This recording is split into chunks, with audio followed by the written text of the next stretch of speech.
Oh, all right. We want to say welcome to Three Guys from the Hill, where we have Minus one. where we have real conversations on topics, our experiences, and our opinions. I want to open by saying I'm Neon, the co-owner of Lions Media Productions. Well, all you need is the money for video photography and any video needs, movies, commercials. We the ones. I want to say today I got my co-host with me, one minus one missing.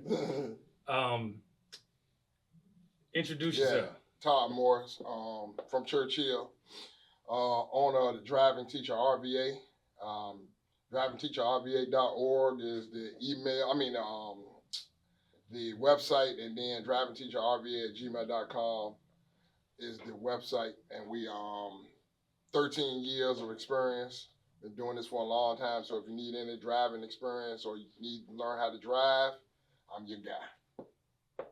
So how you doing, Todd? I can't complain, young man. Doing all right. Just finished running my 8K yesterday, so I'm a little sore, but I'll be all right. Oh yeah, I was going to ask you about that. I saw that you had your medal around. You finished kind of early too. Yeah, man, wasn't too bad. I PR under an hour, so ain't too bad for 50 plus. Okay, yeah. That's a good thing, man. Yeah. Health made me think about men's health when I see you. Yeah, exactly. This your what? Second, third one? Like fourth one. Okay. Yeah. So you running so fast, I can't even keep up with Hey, you. look, man. Hey, you got to try to stay healthy, man. Got to try to stay healthy. Yeah. So, man, I was thinking about how we grew up around Churchill, which is where we're from in Richmond, Virginia. Yeah. How our generation is different from the new generation. Man, a lot different, man. A lot different. These kids now, man, I don't know what it is, man. It's something about the common sense, man. I mean, it's just common sense, and then like the lack of like initiative. It's just different than when we grew up, man. Yeah. They want you to hand them something. They think everything's supposed to be given to them. No social skills because of social media. Exactly. You're talking to them, they don't know how to respond back. They don't know how to look at you in your face. Yeah, that's right. When you're talking to them, values, which we was taught. Now we want perfect kids. Yeah, I'm a little bit behind you in the age, but we want perfect kids. But we was taught values, and yeah. we help old ladies, with groceries and stuff like that. Yeah. You was always taught to respect your elders, man. Like, when I was young, I always called people sir and ma'am, and I never really, like, even when I used to curse, man, I never cursed around an elderly person. You show them respect, man. You don't, everything you do around your friends, man, you can't do around grown people, Exactly. man. That's just not how we was raised. Exactly. Yeah.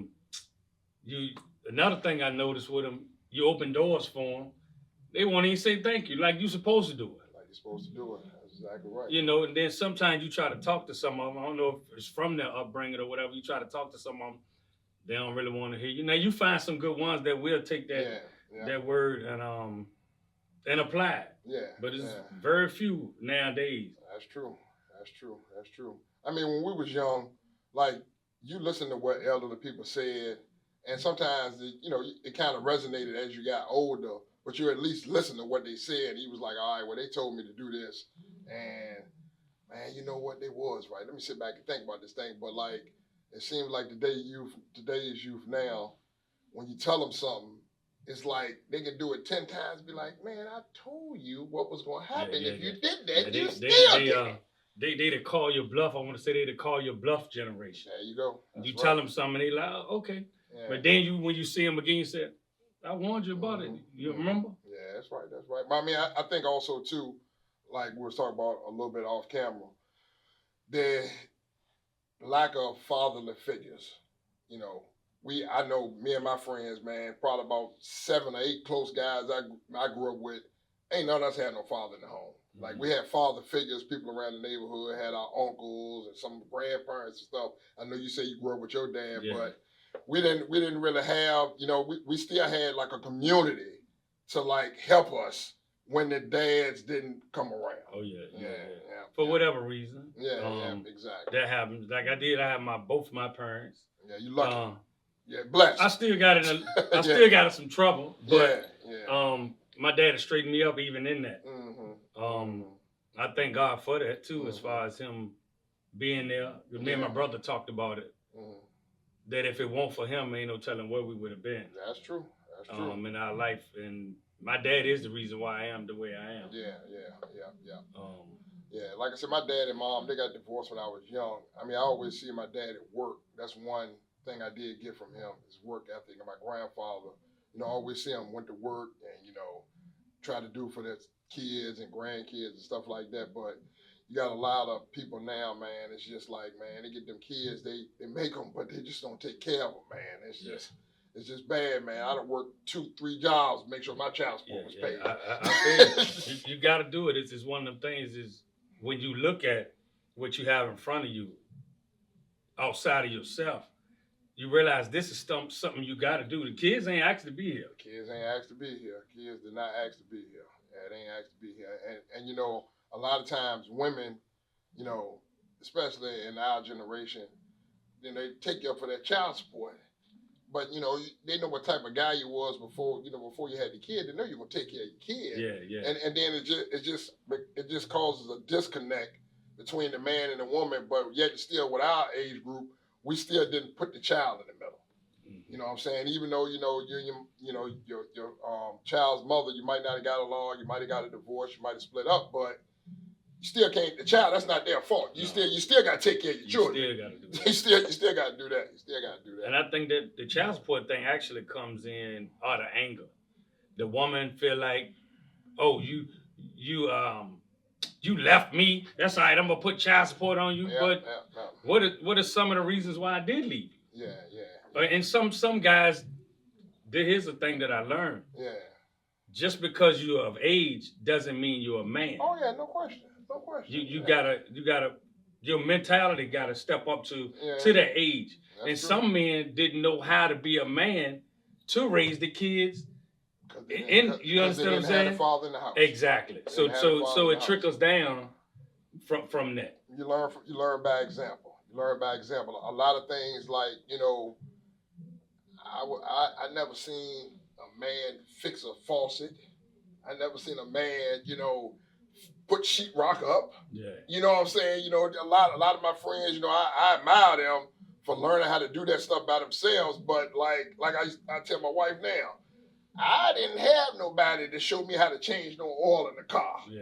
You know what I'm saying? To paint, do all that stuff like that. You know what I'm saying? So some guys, they can look at stuff and be like, oh yeah, I can figure this out. But some guys was taught that stuff. You got to be a lot of stuff. You got to be taught, man. My dad had taught me some of that. My dad was a carpenter.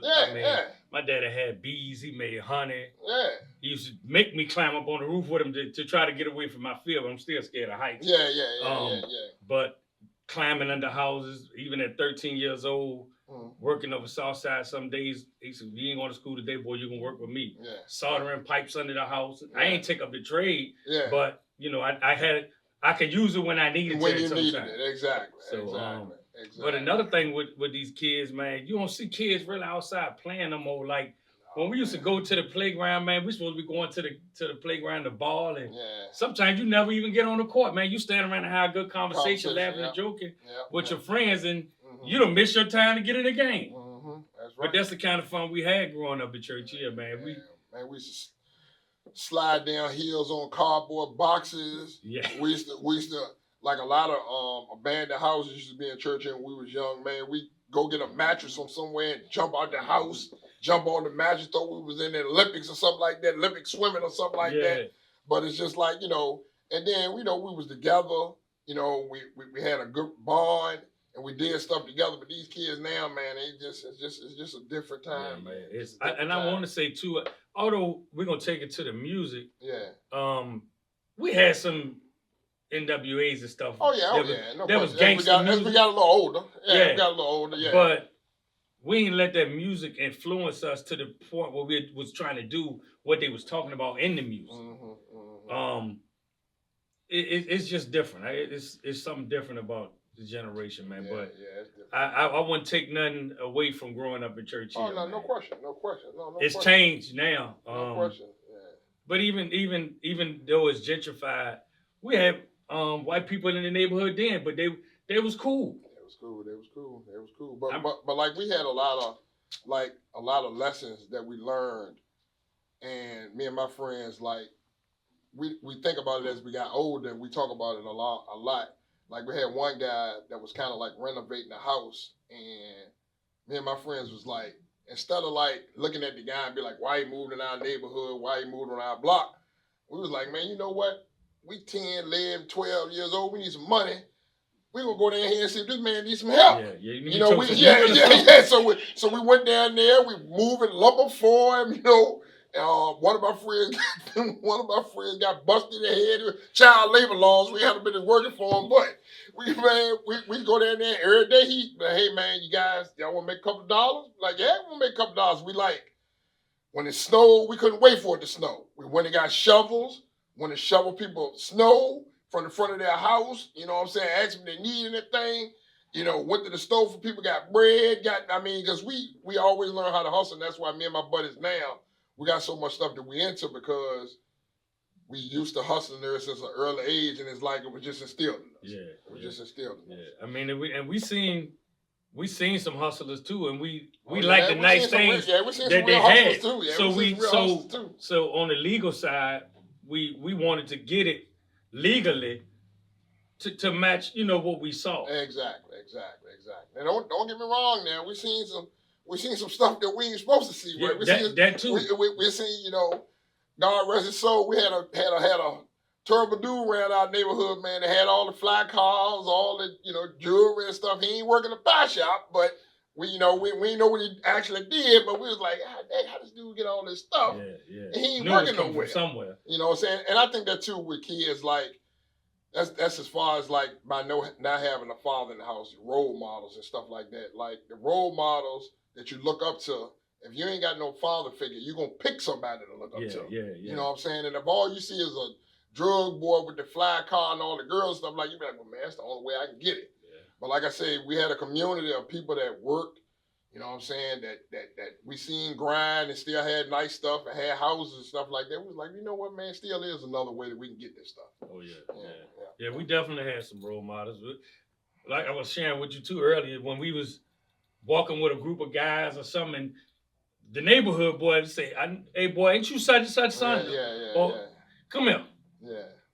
What you doing with them gang of boys? You know them boys trouble, don't you?" Yeah. But they was our friends. Yeah. And then once they stop us, we be like, hey, I'm gonna catch up with y'all, and we don't never catch up with them that day because we knew that we was headed to go do something wrong. Yeah.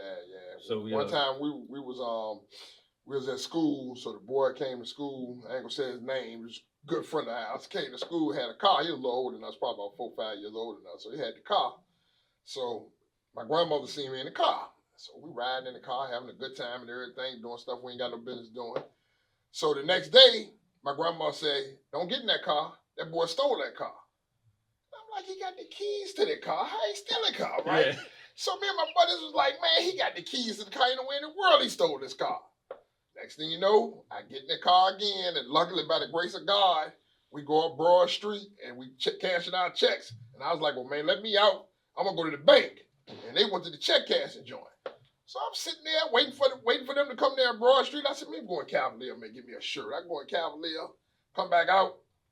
I said, well, dang, man, it's like 40 minutes, they ain't finished cashing the check yet. Next thing you know, about 50 minutes, an hour go by. I said, well, dang. Then I seen a dude named Dale Churchill. He said, man, you want me to give you a ride home? I said, yeah, man, I'll go ahead and take a ride home. Man, I don't know what. Next thing you know, I see my boys that was riding with us coming up in the police car. I said, what the world is going on?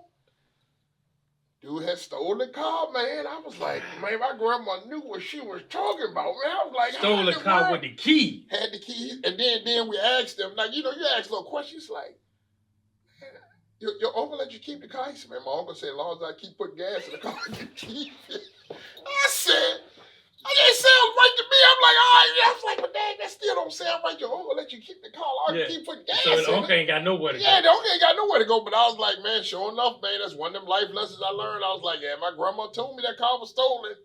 And sure enough, it was stolen. Yeah, and I ain't never experienced that. I had so many people in my family that had cars, and I started driving early. So they trusted me and let me use the car. So I'm glad I ain't had to do none of that one. I'm gonna tell you. But they call it joyride. Yeah, joyride. I'm gonna tell you one more funny story about a car. So same thing. We riding. It's about 10, 11 o'clock one night. We riding. So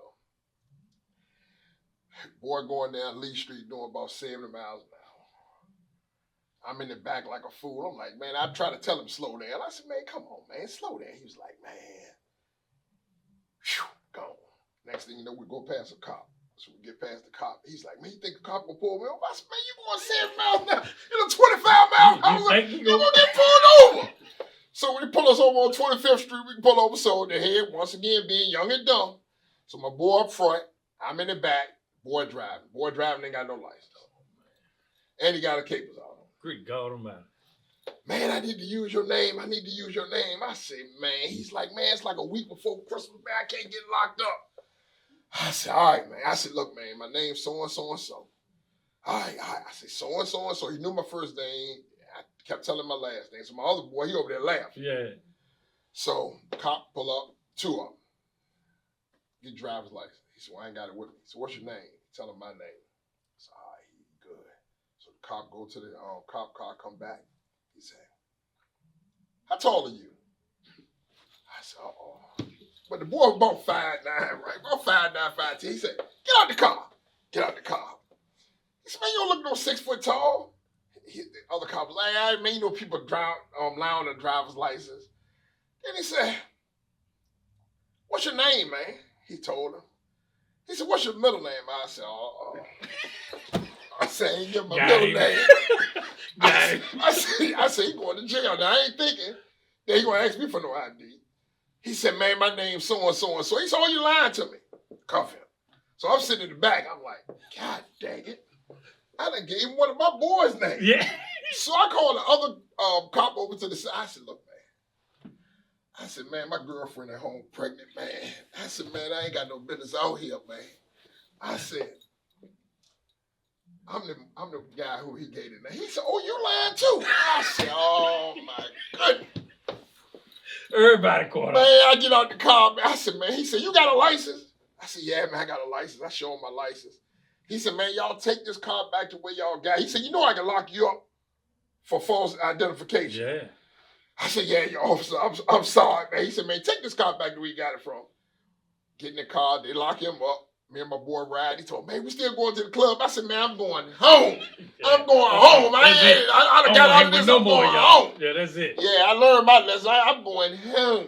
Yeah, but like I said, man, you young, man. You just do things you ain't got no business doing sometimes. Yeah, well, we want to thank y'all, man, for hanging out with us on Three Guys from the Hill. Yeah. And we'll see y'all next time on the next episode. Yes, sir. Yes, sir.